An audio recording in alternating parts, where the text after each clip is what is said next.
On this edition of The Fifth Estate, it says, "Hi, your files are encrypted. We recommend that you move away from the computer. Even God will not be able to help you." It was scary, and it took me into a whole world that I didn't know about. a criminal gang of hackers ruthlessly extorting companies and institutions around the world. This is the biggest ransomware investigation that I've worked on in my career. He asked me if I would be interested in participating in ransomware, so I said yes. I'm MARIE-MAUDE Denis. Imagine you run a big company, a university, or even a hospital. You turn on your computer and all your critical files are gone, encrypted, and there's a ransom note demanding payment to get them back, sometimes millions of dollars. It's called ransomware and it's on the rise, and ultimately we're all paying for it. Tonight, we'll take you inside the biggest police takedown of a Canadian ransomware hacker, and we'll show you how they caught him. This is The Fifth Estate. Canadians come to Florida for this. But last month, the Canadian we came to see was here at the federal court in an orange jumpsuit, the final chapter of an incredible story.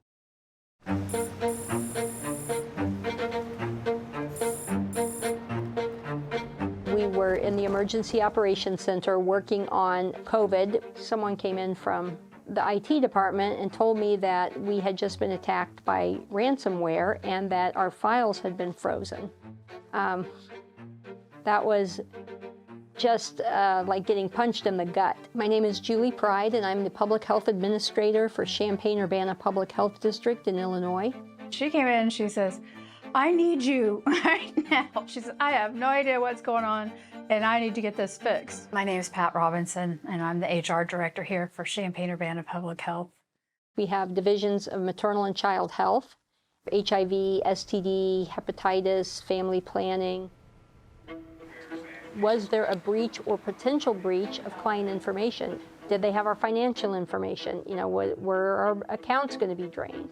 So I was just sort of spinning. There's so many people here in the community that depends on us. All of our files were encrypted. All of our systems were down, 95% of our data, and everybody was freaking out.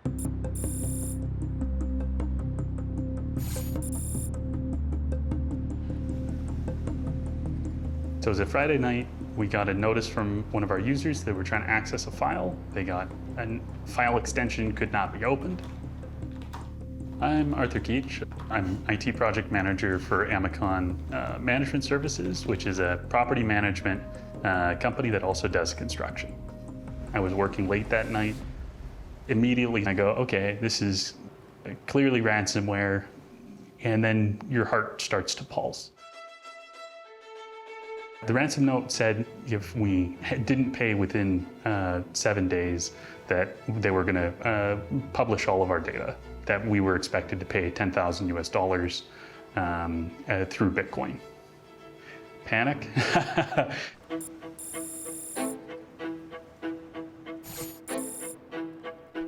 Je suis Félix Michaud, directeur général à la ville de Montmagny. C'est un dimanche et puis j'ai un gestionnaire qui voulait travailler ce week-end-là. Et c'est à ce moment-là qu'il a remarqué que ses courriels, tout était figé. Et c'est en ouvrant son poste de travail qu'une note apparaissait d'un pirate informatique avec une demande de rançon. Le pirate, dans sa rançon, demandait $1 million. Donc c'est là que les problèmes ont débuté. It was scary, and it took me into a whole world that I didn't know about. It was it called NetWalker? NetWalker, a criminal gang of hackers hiding behind screens around the world, holding computer systems hostage until victims pay up. Il fallait faire autrement à essayer de maintenir ce service-là aux citoyens. À titre d'exemple, le service des finances, c'est pas juste les postes de travail, c'est les imprimantes, les photocopieurs, toute la téléphonie, tout, en fait, Internet et tout ce qui est relié à un réseau. Donc, les comptes de taxes ont dû être retardés. I just almost got sick because I was already under so much pressure and stress from the COVID. It was terrifying. We had IT call the FBI. NetWalker was discovered on being utilized against a victim in the Tampa Bay area. And shortly after that, we started seeing ransomware all across the country. My name is Michael McPherson. I worked for 25 years in the FBI. NetWalker is a Eastern European criminal-based organization that has built a tool, their NetWalker ransomware, that they are basically franchising out to these affiliates around the world. NetWalker is made up of developers who create the malicious software. Their affiliates carry out the attacks. They will steal some information off. There's what we call a double extortion. So they're not only going to try to get the victim to pay a ransom, they're also threatening the victim that they're going to expose information that they've retrieved, and if the ransom is paid, the two would split. Generally, between 70 to 80% would stay with the affiliate, and the other portion would go back to the developer. Victims received almost identical ransom notes. Let me get my glasses on.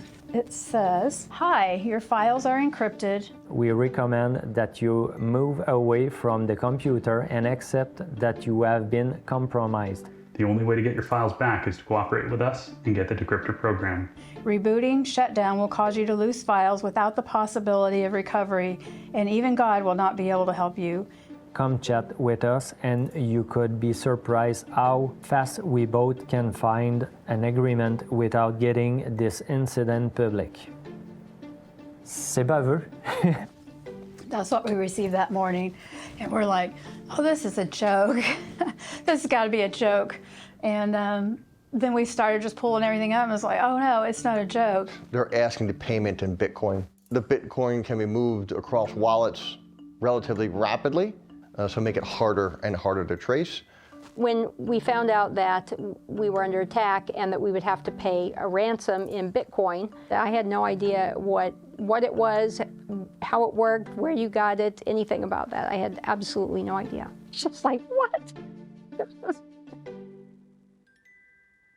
Le pirate, bien, c'est sûr que lui cherchait à avoir nécessairement une rançon moyennant les clés de déchiffrement. Également, à défaut d'avoir une rançon, il menaçait de publier sur le dark web des informations sensibles. Donc, il fallait évaluer toutes les options possibles. La possibilité de payer une rançon, ça faisait partie des options possibles. It's here on the NetWalker blog that the stolen information is published if the ransom isn't paid. The FBI notices that an affiliate known only as user 128 is very active. Who is he? And where is he? It was multiple investigative steps to pull together to figure out who it was. The FBI's break in the case came in spring 2020 when the hacker attacked a telecommunications company in Tampa. User 128 leaves behind a clue, an IP address linked to a server in Poland. We had a location first, and then from a location we were able to determine the name. Then, 128 strikes again. 2 more victims in California. But the hacker leaves more clues behind on a second server in Poland. Evidence that user 128 lives in a quiet middle-class neighborhood.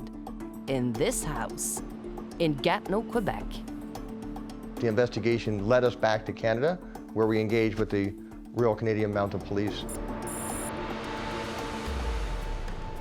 My name is Francois Picard-Blais. I'm a constable with the RCMP and the Division of Cybercrime. So in August 2020, we received information from the FBI about a Canadian that was involved with the NetWalker group. The suspect was Sebastien Vachon-Desjardins. 33-year-old Sebastien Vachon-Desjardins. Sebastien was probably the largest affiliate in the NetWalker network. He was able to get rich very quick through his hacking activities. When we come back, who is Vachon-Desjardins? Hackers, you know, the image that you have, a teenager in his parents' basement. But no, it was totally the opposite.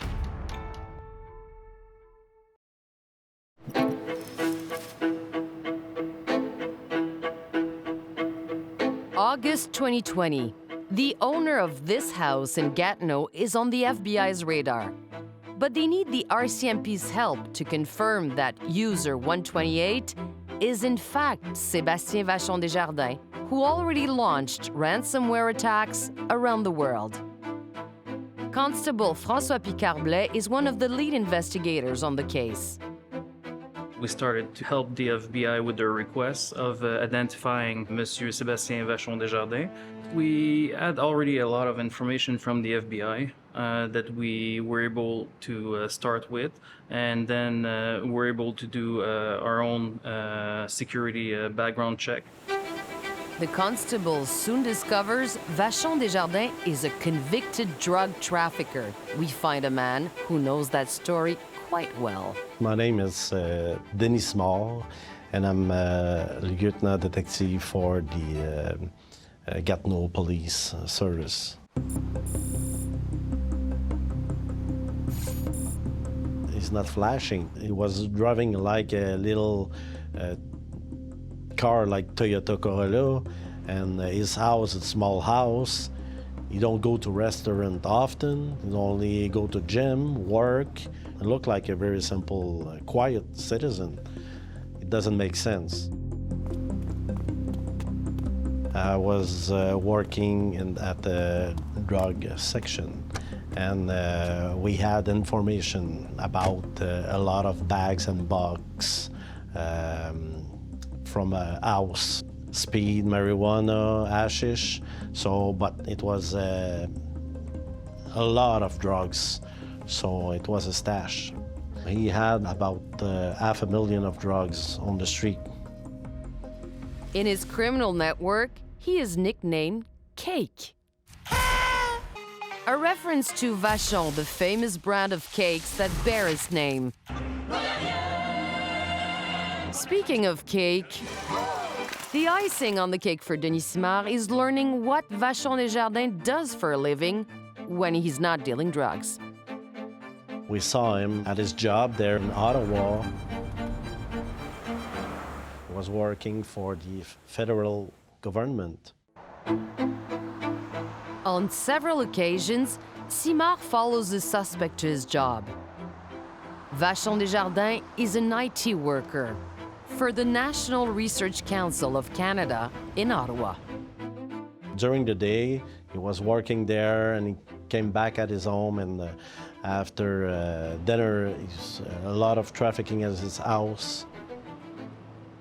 He get like 3.5 years of federal sentence.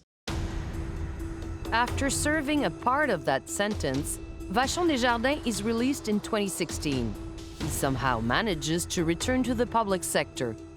His new employer, Public Services and Procurement Canada, wouldn't tell us whether it performed a background check on him.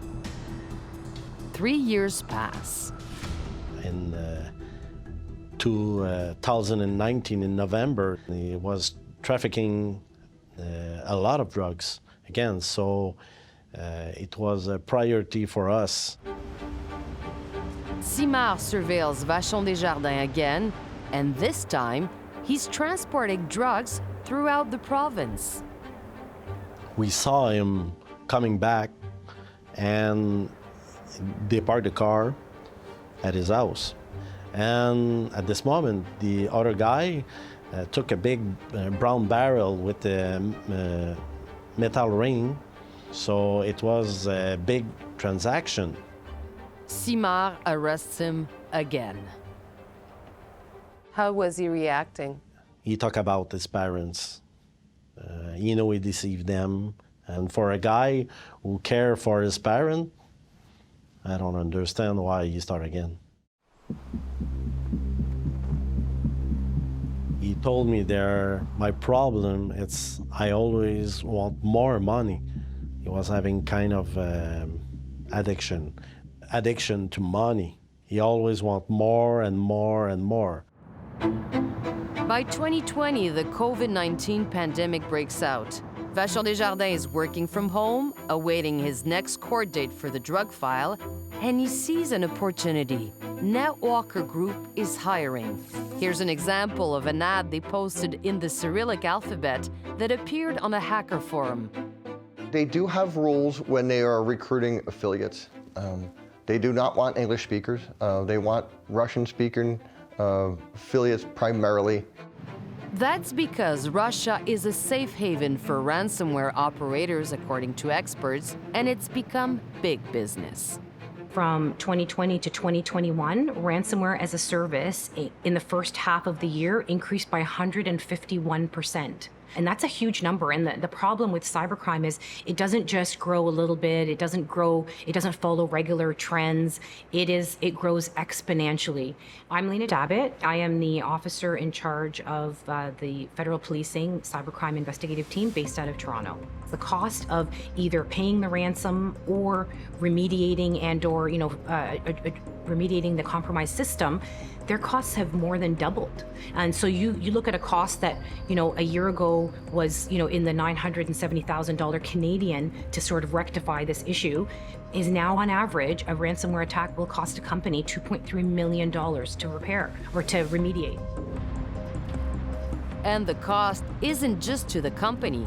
Take what happened when Colonial Pipeline in the US was hacked in 2021.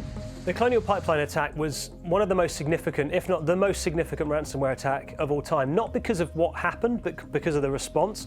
My name's Joe Tidy. I'm cyber reporter at the BBC, so I cover cybersecurity, hacking, cryptocurrency, online privacy, and a bit of gaming as well.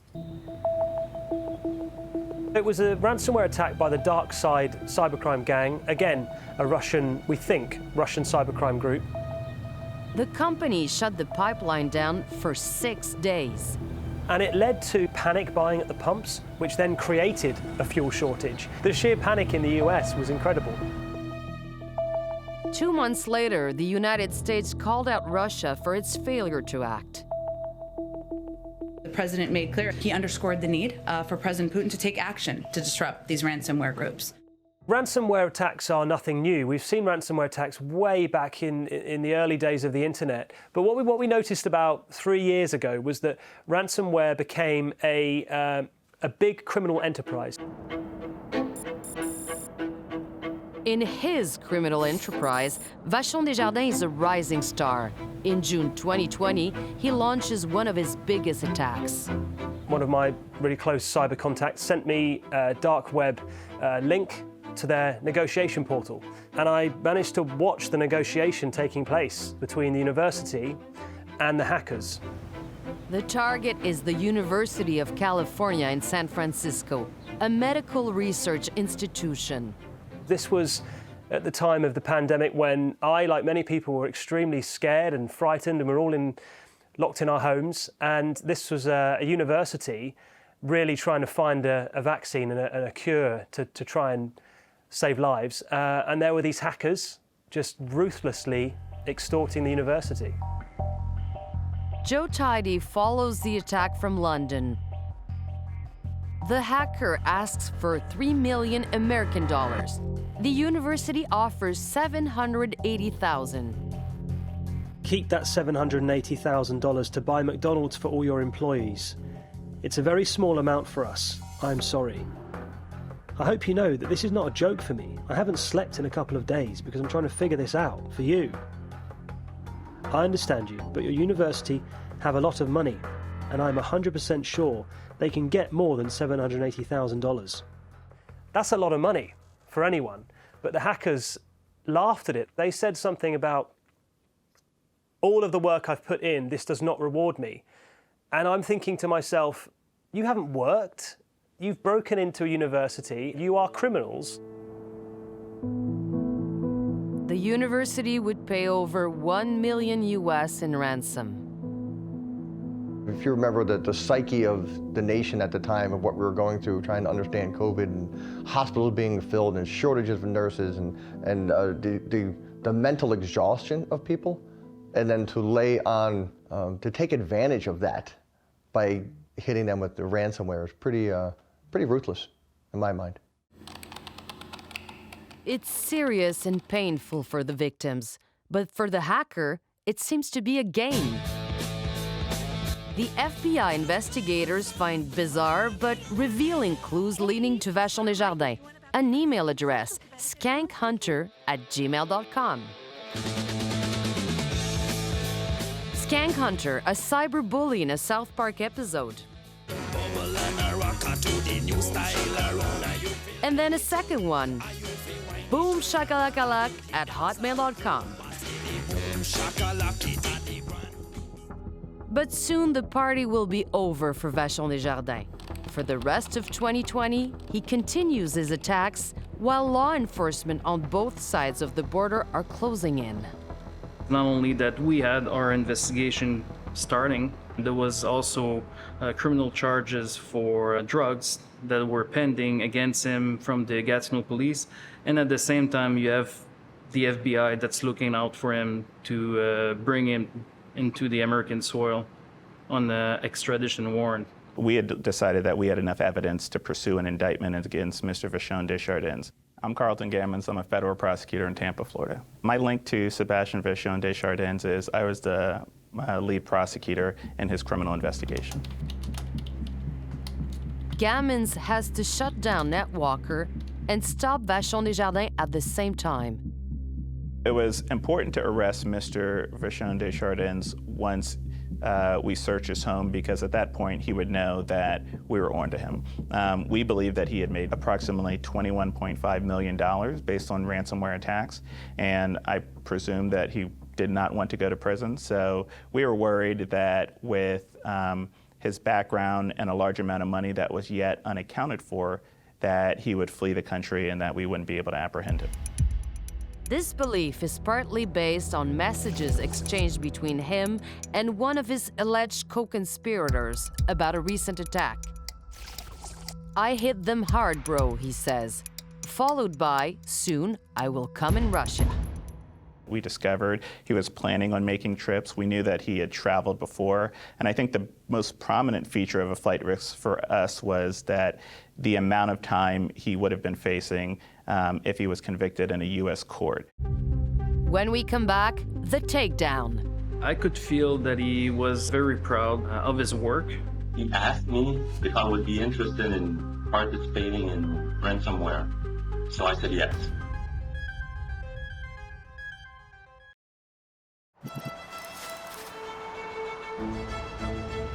In March 2020, in Illinois, NetWalker hackers have brought the Champaign-Urbana Public Health District to a standstill. Pat Robinson and Julie Pride must decide whether or not to pay the ransom.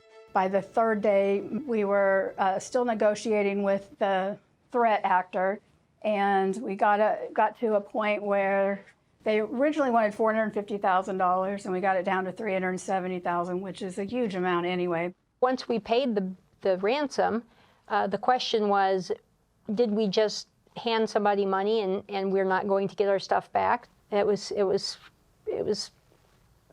unnerving. You may or may not have a happy ending with this story. And then they sent us a decryption key to get all the information back. We kind of created an ongoing problem. If you pay someone like that, you know, it's just like blackmail. If you pay them, they're going to go after someone else. Fast forward to January 2021. In the town of Montmagny, the city manager, Félix Michaud, is considering his options. La négo suivait son cours. But something unexpected changes everything. Au moment où on évaluait le paiement d'une rançon, il y a eu l'annonce du département de la justice des États-Unis de la saisie des actifs et des serveurs du rançon-logiciel NetWalker. Donc, c'est à partir de cette annonce-là, le 27, qu'on a perdu toute trace de notre pirate informatique. It's the beginning of the end for Vachon-Desjardins. And it all starts thousands of kilometers away in Bulgaria in the middle of the night. The investigation had identified essentially the server that made the NetWalker ransomware work. That is where all the affiliates and developers sort of stored their information. We knew that once we took that server down, the NetWalker ransomware would essentially cease to operate. On January 27, 2021, there was a coordinated law enforcement effort involving U.S. authorities, Bulgarian authorities, and Canadian authorities.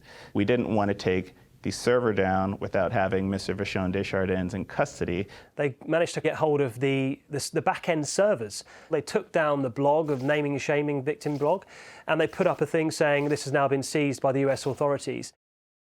It was a lot of people working in tandem on that date to try to make that happen simultaneously. It was exciting. The FBI has no authority to effect arrests in another country, so we're not going to be the ones kicking a door, putting handcuffs on. That is the local police's job to do. In Gatineau at dawn, Vachon-Desjardins is woken up by the sound of police at his door. He's met with a barrage of officers. But among them, there's one familiar face. Never in my career I was thinking I will be involved in the FBI case and a big file like this. CIMAR arrests him for the third time, and this time on behalf of the US government. So when I came in the house, I saw Sebastien Vachon-Desjardins. So, but it looked like someone was lost a little bit. His expression was like someone was asking for help. He need me like a friend. He need me like a buddy with him in that case. But because you were the good cop for him. yeah, for now, yeah. He was very afraid there. I can say that for him, it was a hard day, and it's like the sky was falling on his head. Once he was arrested, they did a search in the house. We obviously removed computers, data, evidence that came out of the house, in addition to information about bank accounts and Bitcoin amounts, and there was a significant amount of money involved as well, too. We found numerous laptops. There were lots of computers, cell phones. We found a considerable amount of cash in Canadian currency that was stored in his bedroom. So at that moment, we were able to see that we had a long investigation ahead in front of us, that we were dealing with the right person, and that he was a very important affiliate, in the NetWalker group. Vachon-Desjardins even hid some of his cash in a box under his slippers. We found about $300,000, in his residence, and that was all hidden in his closet in his bedroom. We also found in his night table safety deposit box keys, and then from those keys we were able to locate local safety deposit box. He hid another $400,000 in safety deposit boxes at 2 local banks. But that was small change compared to what he had gained in cryptocurrency. We're able also to recover 719 Bitcoin, which is a multi-million-dollar amount. The amount of Bitcoin we seized, he was worth at that time of the arrest over $30 million Canadian.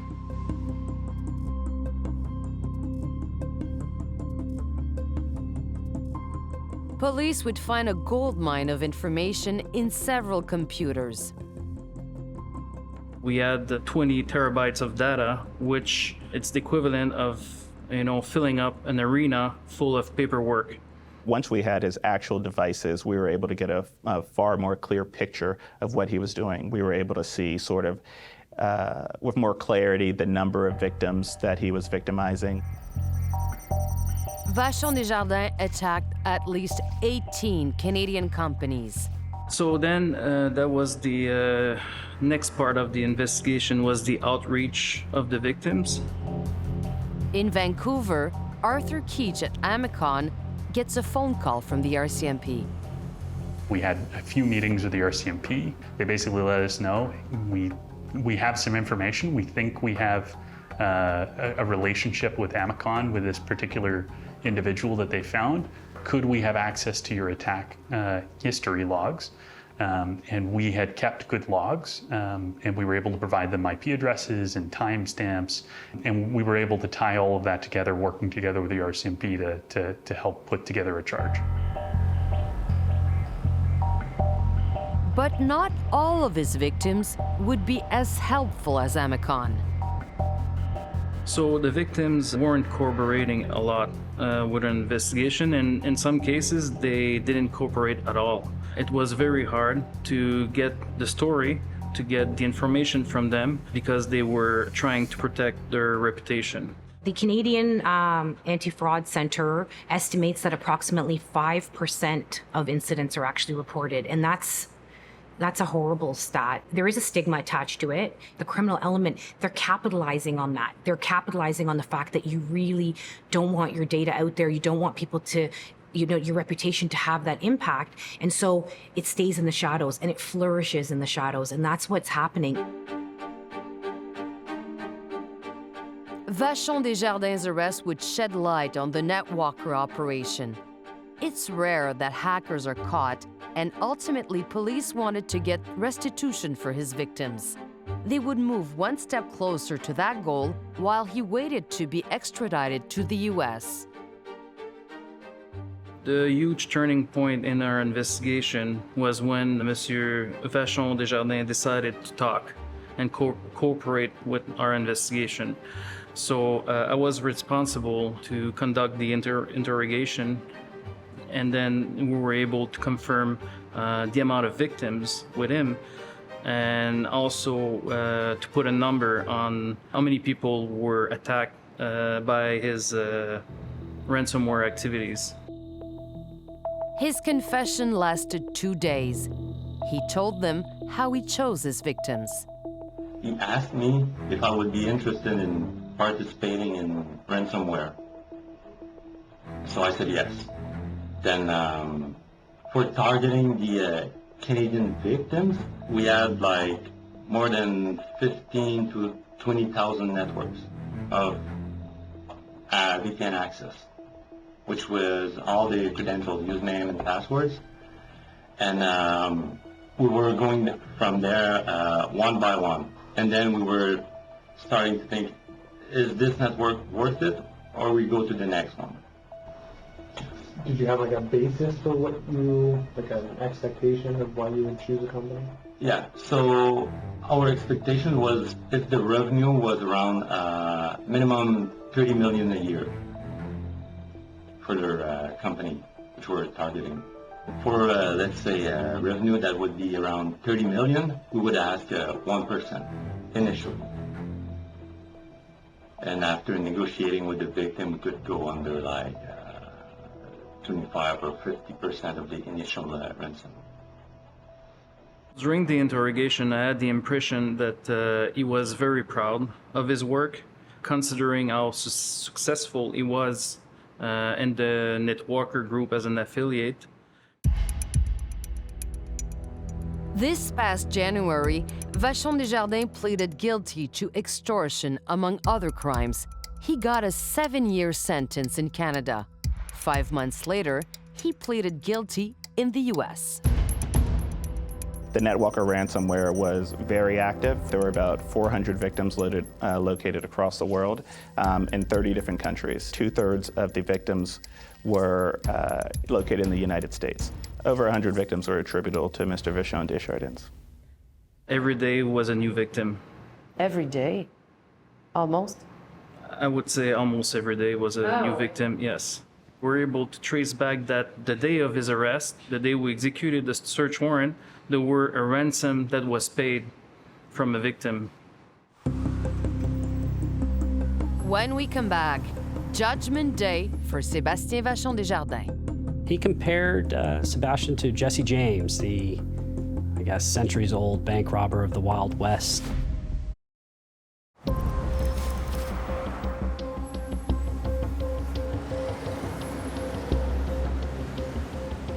It It was a Tampa, Florida attack that first put Sebastien Vachon-Desjardins on the FBI's radar. Now things are coming full circle for the government IT worker turned ransomware hacker. In just a few moments, he will learn his fate in this Florida court behind me. Now he faces decades behind bars. On this morning, Vachon-Desjardins' only ally is his lawyer, Mark O'Brien. Going into a sentencing is always very nerve-wracking. And Sebastien obviously was very nervous. I was the proxy to his family and friends that cared deeply about him, and I take that responsibility serious. He enters the courtroom, escorted by guards. Sebastien was sitting right next to me in the courtroom. The prosecutor was to my left, about 10 feet. This is the biggest ransomware investigation that I've worked on in my career. The NetWalker ransomware was very active, and it was only active for about a year and a half, but victims had paid about 5,058 Bitcoin in ransoms. At the time of those transactions, that's about $40 million.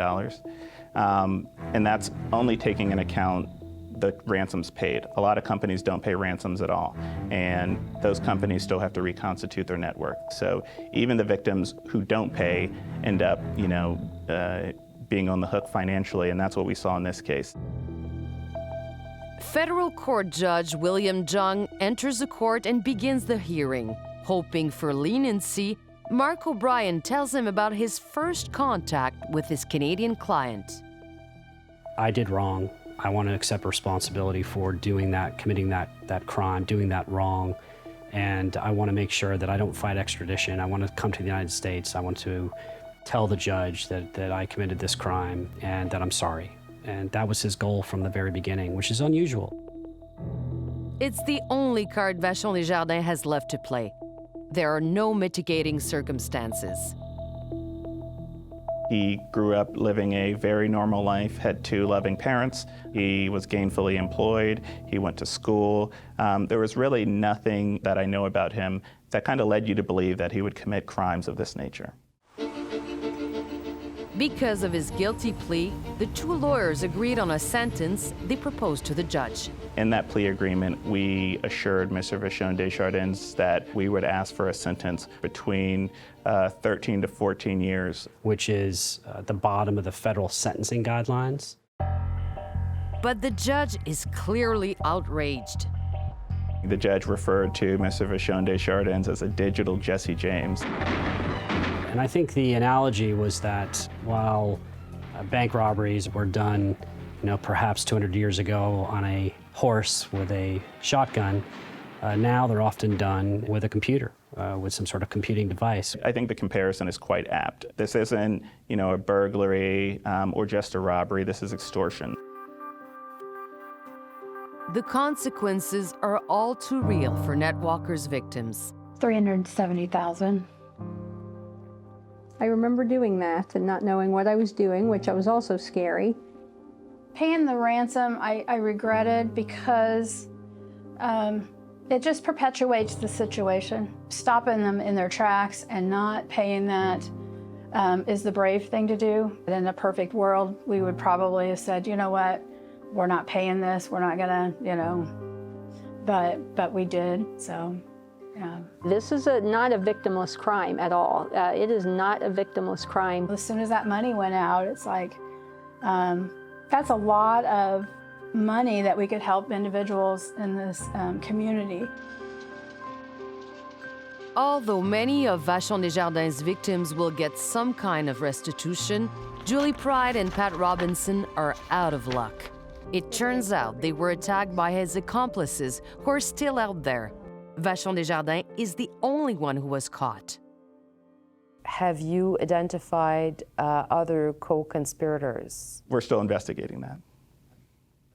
We know that there were approximately 100 people, according to the FBI records inside NetWalker, who were involved in this. That's 1 of 100, so 1%. I think it's very clear to me that these people are still out there and they've still got the skill sets and they know what to do to make a lot of money.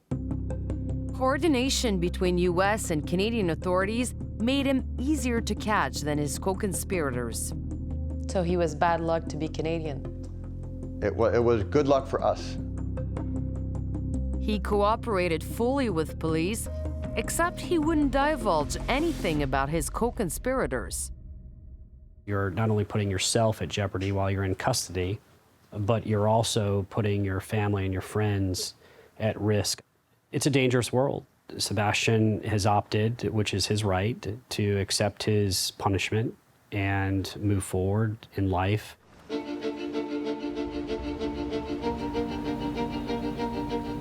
In Vancouver, Arthur Keech did not negotiate with Vachon-Desjardins. I have a very strong position that you should never communicate or sort of consider any ransom with these individuals. The damage at Amicon was contained.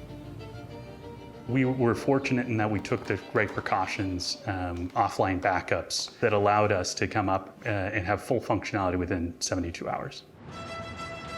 6 of the 18 companies Vachon-Desjardins hacked in Canada paid him $1.6 million in ransom. Every company on Earth should be protecting themselves to the degree that they can recover from any ransomware attack. Ransomware is a system that can kill companies. So you look at if a company pays a ransom for ransomware, costs go up. The costs of doing business, the costs of goods, shareholder prices, like it impacts people in so many ways. Everyone pays for ransomware. The attack on Montmagny cost the town over $200,000. But it's not all bad news. Montmagny is one of a handful of victims who will be partially reimbursed. And when the FBI arrested Vachon-Desjardins, it gave Félix Michaud the decryption keys. Tout est réapparu comme une baguette magique. Ça a été une vague de grand soulagement. On s'est ouvert une petite bouteille de vin, puis on en a profité sur les épaules qui venaient de tomber. Vous tous allez vous chercher un 649? Oui, on s'est fait un groupe, mais malheureusement, on n'a pas gagné. On a été plus chanceux de notre expérience de cyberattaque que gagner à la loterie. Vachon-Desjardins didn't draw the right number either. At the federal courthouse in Florida, he hears the judge say 240 months. The judge ended up varying upward and giving him the statutory max on the highest count for 20 years. 20 years is the price to pay in the United States for being part of a criminal organization that attacked 400 victims in 30 countries. I think Mr. Vachon-Desjardins' motivation purely was greed. I think Mr. Vachon-Desjardins wanted to make as much money as fast as he could, and he had made millions and could have stopped, but he didn't. In fact, in his confession, Vachon-Desjardins told police that a few weeks before he was arrested, he was helping his co-conspirators to fund a bigger and better version of NetWalker ransomware.